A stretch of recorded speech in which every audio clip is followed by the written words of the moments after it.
गुरु अवज्ञाम साधूनाम निंदाम भेदम हरे हरौ वेद निंदाम हरिर्नाम बलात् पाप समीहनम अर्थवादम हरिर्नाम्नि पाखंडम नाम संग्रहे अलसे नास्तिके चैव हरिनामोपदेशनम नाम विस्मरणम चापि नामन्य नादरमेव च संत्यज्येद दूरतो वत्स दोषानेतान सुदारुणान।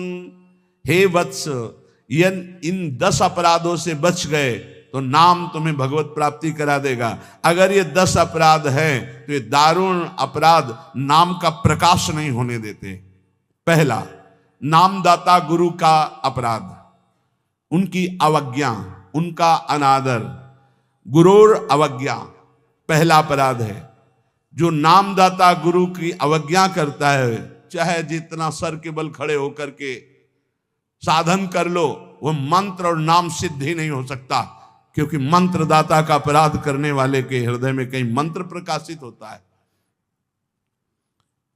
एक प्रसंग आता है ब्रज के भक्तों में, गुरु मंत्र लिया और गुरु सेवा में कुछ दिन रत रहे, तो कुछ ऐसा उनके अंदर भाव है कि एकांत में भजन करें। सब क्या है, सेवा वे सब भजन में।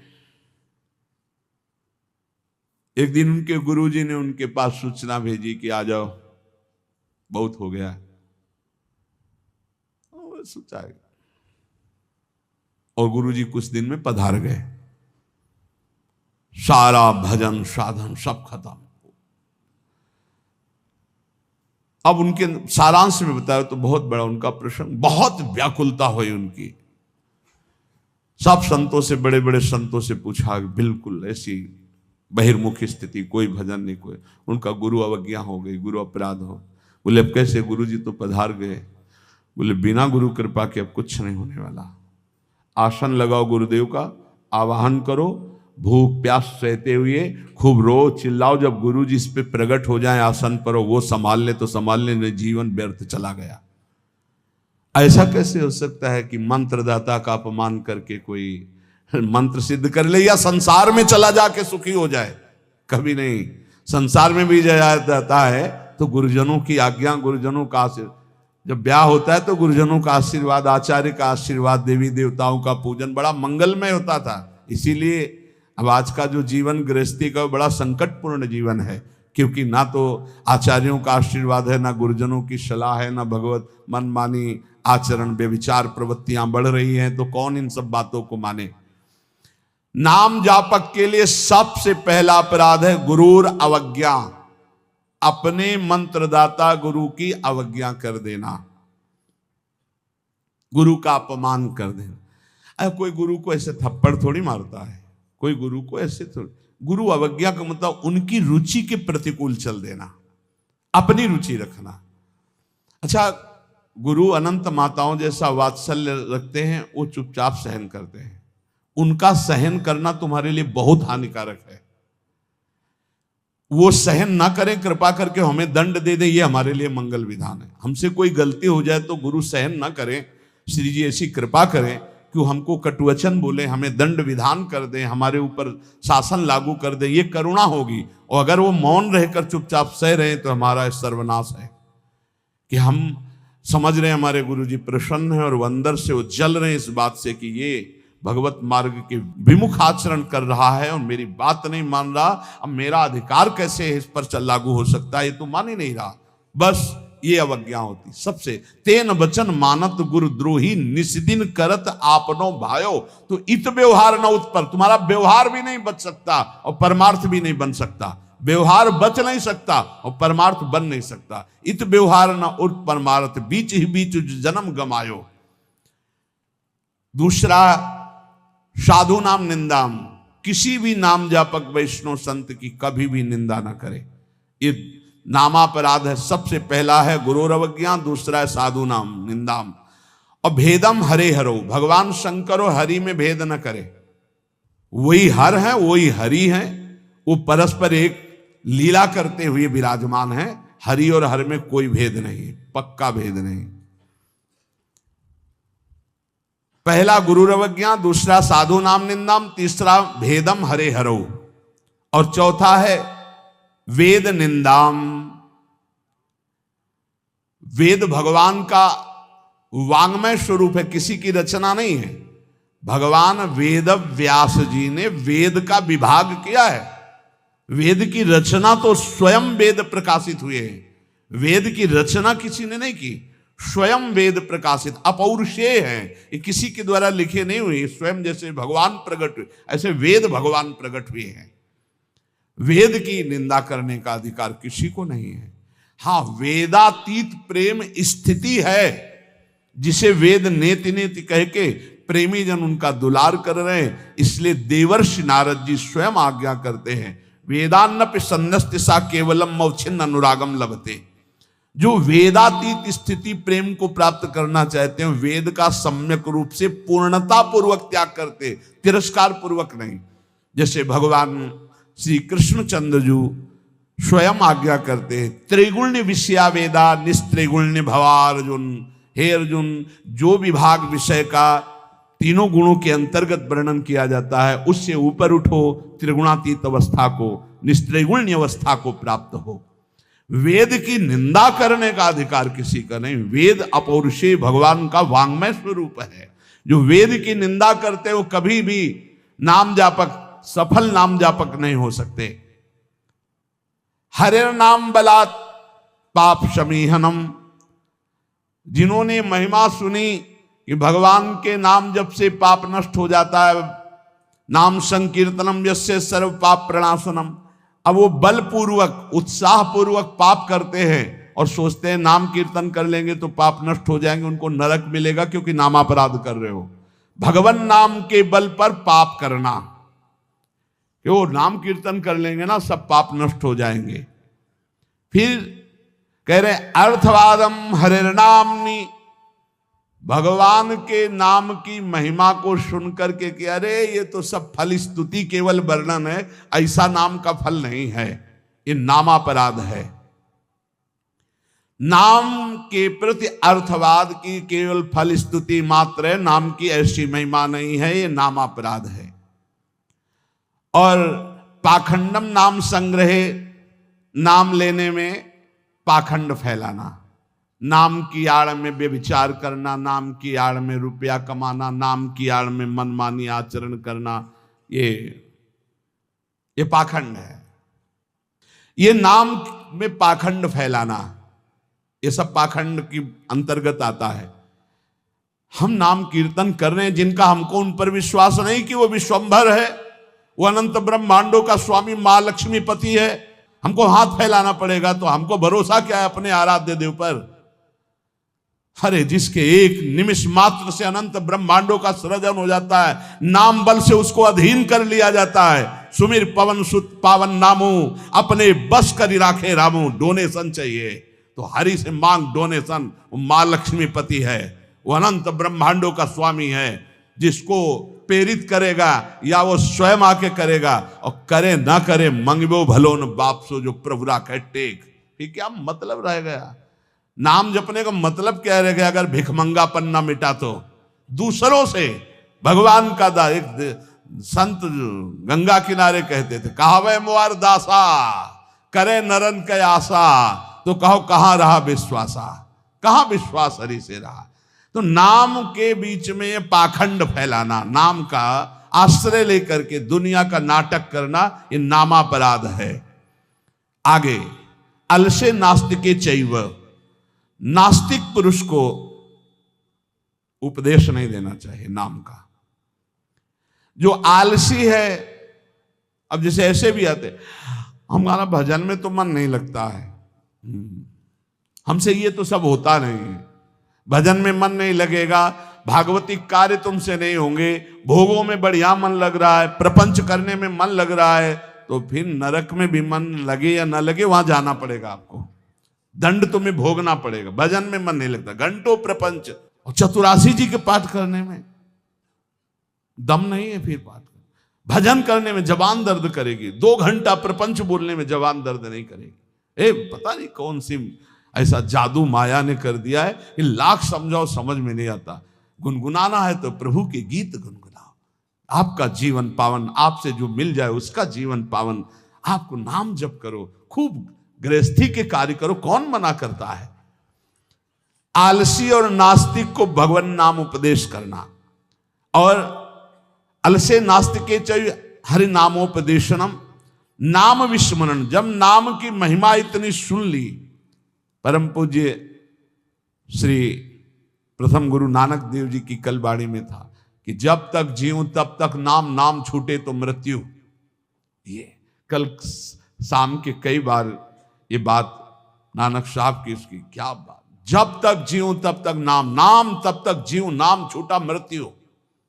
ऐसा नाम से प्रेम, भगवान नाम की महिमा सुनकर नाम न जपना, नाम को भूल जाना, और नामान्य अनादर मेवच, नाम का अनादर करना। जैसे चर्चा की कि अपनी दुकान खूब चले इसलिए नाम छाप दिया, रूप छाप दिया भागवती, या ऐसे आप कार्ड विवाह के छाप दिए जिनमें नाम है, रूप है, भगवत भाव, या आप अपनी गाड़ी पे नाम लिख दिए, पीछे लिखा है मोटरसाइकिल में श्री हरिवंश या राधा, और जूता सहित ऐसे टांग उठाकर उसमें बैठते हो। तुम्हारी दिमाग है, इसमें लिखा है देखो, नाम में अनादर में वचे, नामापराध कर रहे हो।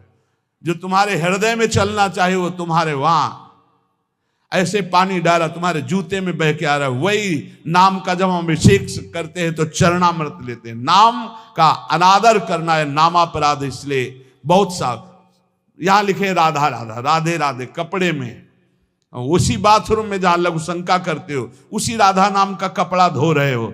जानते हो क्या कर रहे हो? नामापराध कर रहे हो, नाम का अनादर कर रहे हो। उसी राधा नाम का हम चरणामृत लेते हैं। इसीलिए अगर कोई वस्त्र ऐसा है चद्दर राधा नाम का, वस्त्र राधा नाम का, तो यमुना जी में यहां आकर के, नहीं तो कभी मत धो, केवल पहन लो, टांग लो, दर्शन करो, उसको प्रयोग में लाओगे, धोगे। उन बाथरूमों में संसार के जहां लघु शंका करते हो, जहां स्नान करते हो बहुत होश में, तो ये 10 नामापराध सनत कुमार जी कहते हैं, इनसे बच जाए तो नाम का फल मिलता। पहला है गुरु का अपमान करना, दूसरा है साधु महात्माओं की निंदा करना, तीसरा भगवान शिव और हरि में भेद करना, चौथा वेद की निंदा करना, पांचवा भगवान नाम के बल पर पाप करना, छठवां भगवान नाम की महिमा को अर्थवाद समझना, सातवां नाम लेने में पाखंड फैलाना, आठवां आलसी और नास्तिक को भगवान नाम उपदेश करना, नवां भगवान नाम की महिमा सुनकर भगवान नाम न जपना, और 10वां नाम का अनादर करना।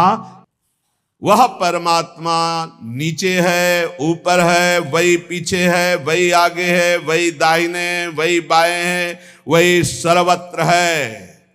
जो ऐसा जान जाता है, न पश्यो मृत्युम पश्यति न रोगम नोत दुखाता सर्वाः पश्यः पश्यति सर्वमाप्नोति सर्वस इति। जो ऐसा अनुभव कर लेता है, गीता जी, बहिरंतश्च भूतानाम चरम चरमेव च सूक्ष्मात् तद्विज्ञेयम् दूरस्थम चान्तिके च तत्। वो दूर है, वो बहुत नजदीक है, वो बाहर है, वो भीतर है, वो ऊपर है, वो नीचे है, वो समस्त भूतों में है। ऐसा जो अनुभव कर लेता है वो जीवन मुक्त महापुरुष होता है। तो या करें, न पश्यो मृत्युम पश्यति, मृत्यु की ताकत नहीं, उसको देख ले जो ऐसा अनुभव कर लेता है। इतनी ऊंचाई पर होता है कि मृत्यु का प्रहार स्पर्श भी नहीं कर सकता। न रोगम, कोई रोग उसे दुख नहीं पहुंचा सकता।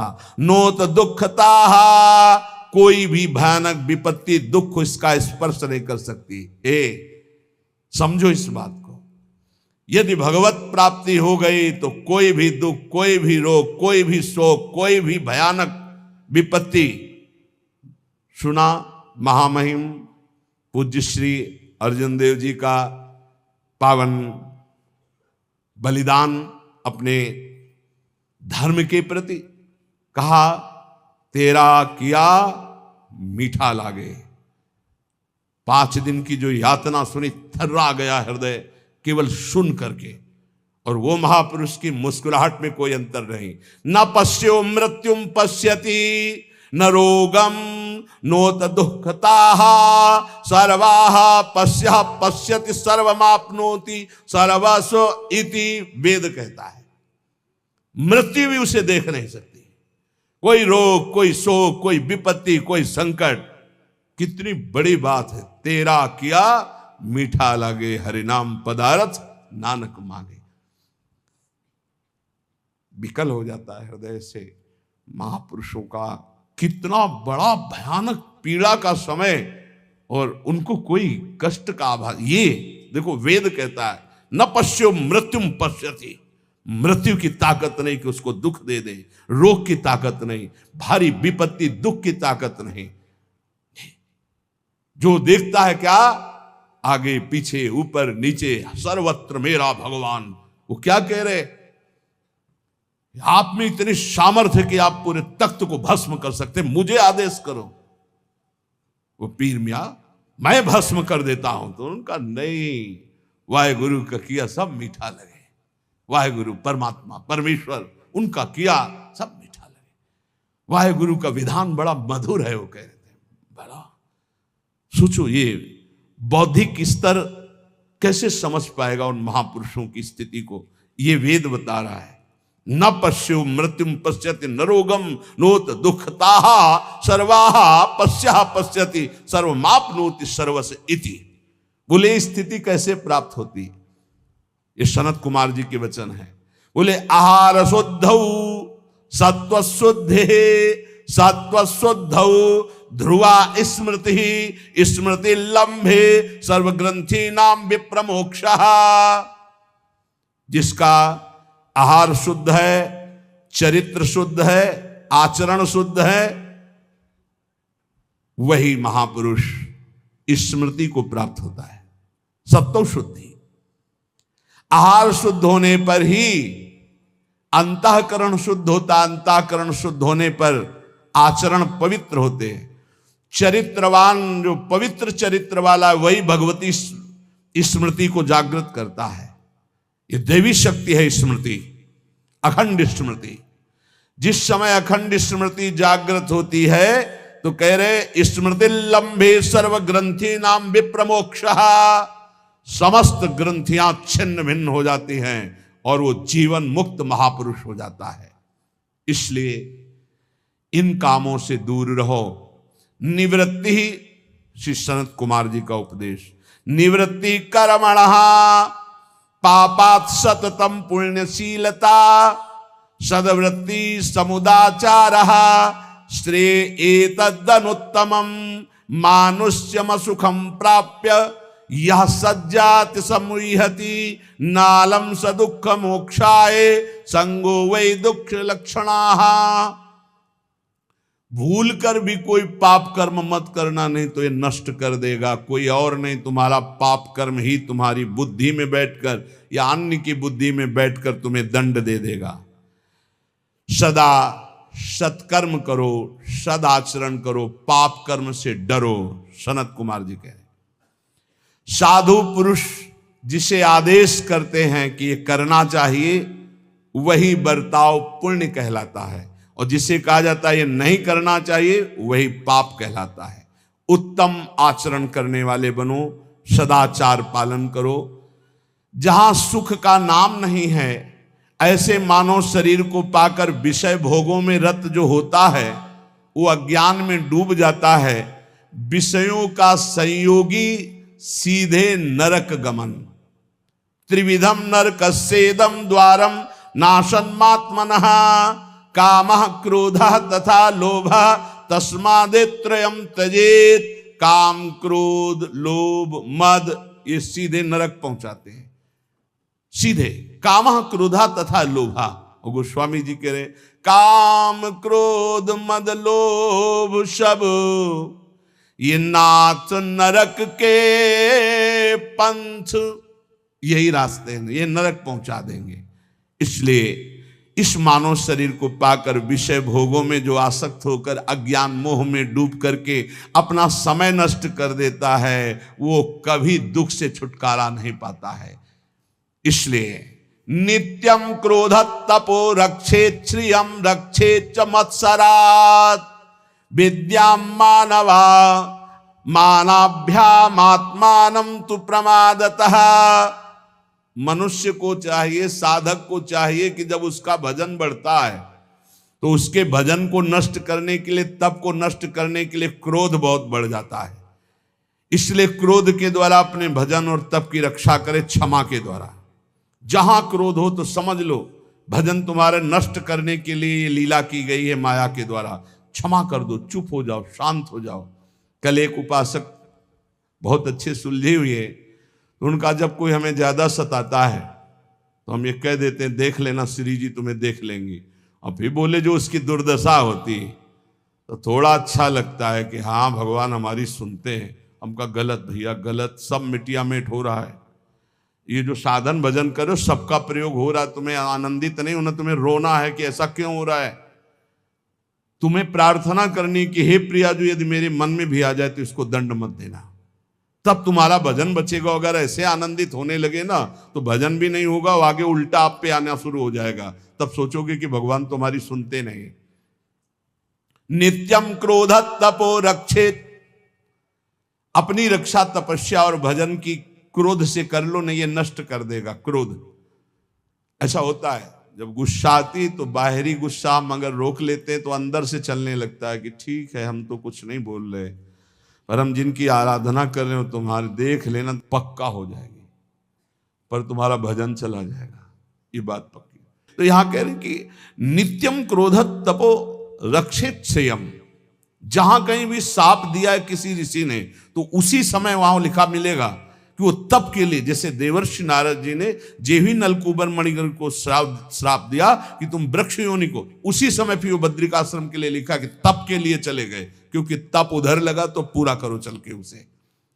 भजन करना बहुत कठिन, करके बचाना बहुत कठिन है, क्योंकि जहां आप भजन बढ़ाएंगे तो माया आपके भजन को छीनने के लिए प्रतिकूल व्यवहार करने वाला भेजेगी और आपको क्रोध दिलाएगी। यदि आप क्रोध नहीं दिलाए तो चतुर बचा ले गए भजन को, और अगर गुस्सा आ गई तो अहित तो उसका हो ही जाएगा, पक्का है। जो आपको क्रोध दिला रहा है, लेकिन आपका भी अहित हो जाएगा क्योंकि आपका भजन क्षीण हो जाएगा। नित्यम क्रोध तपो रक्षेत, नित्य सावधान रहो, तुम्हारे सामने तुम्हारे भजन और तप को नष्ट करने के लिए भेजा जाएगा। नित्य सुरक्षित भजन को बढ़ाना है, गुस्सा दिलाने के लिए।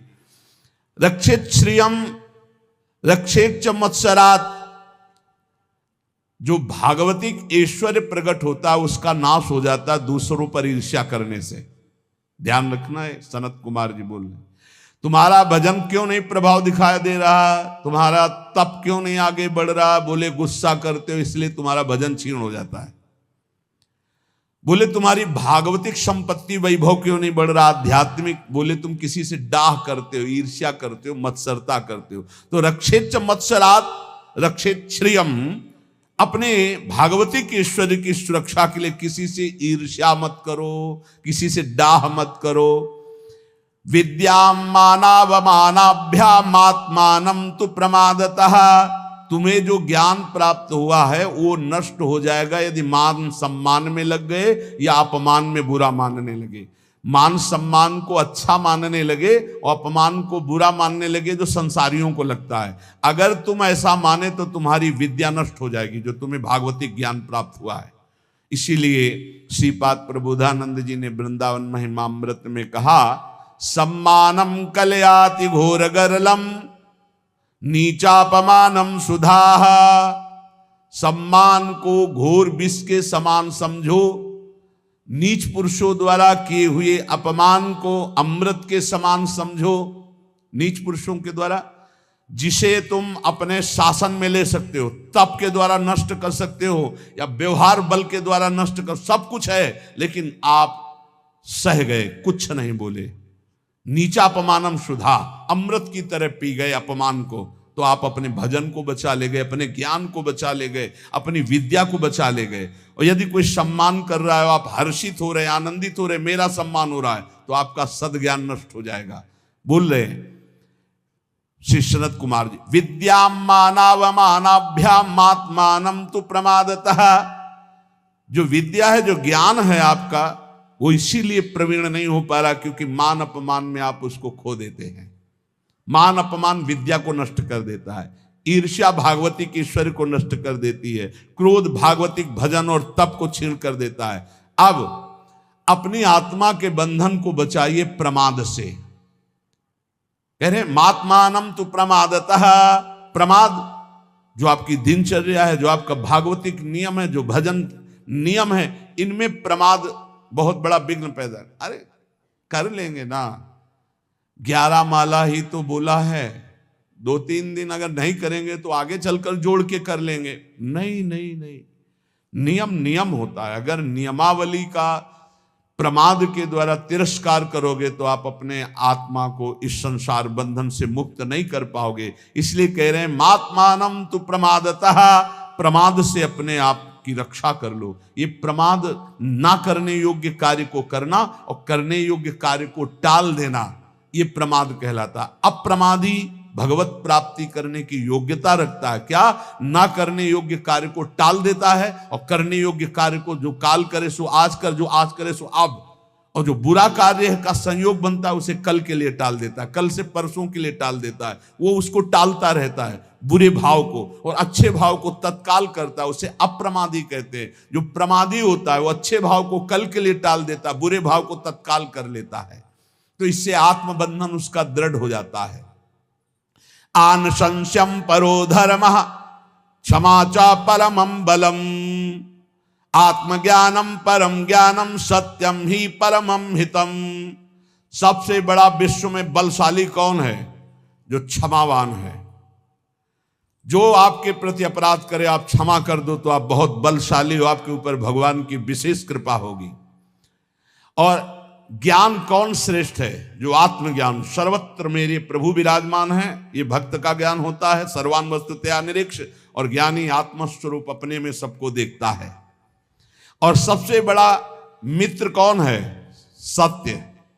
सत्य ये सबसे बड़ा मित्र, जो सत्य को स्वीकार करता है। मानो बहुत प्रिय मित्र हमारे साथ है, वो सत्य तुम्हारी रक्षा कर लेगा, सत्य तुम्हें समस्त विपत्तियों से बचा लेगा।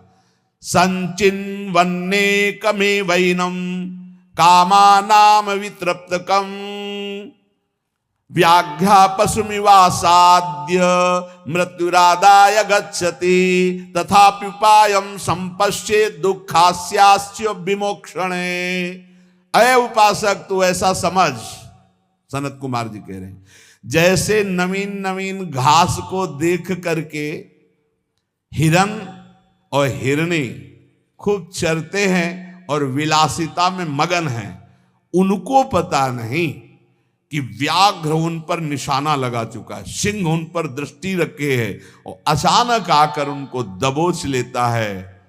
वो अतृप्त रहते हैं, हरी हरी घास चरते हुए हिरनी के साथ भोग विलासिता में अतृप्त ही मृत्यु रूपी दंड उन्हें प्राप्त हो जाता है, सिंह उन्हें फाड़ देता है।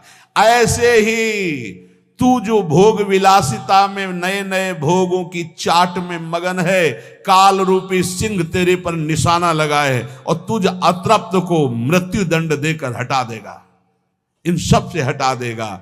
इसलिए सावधान।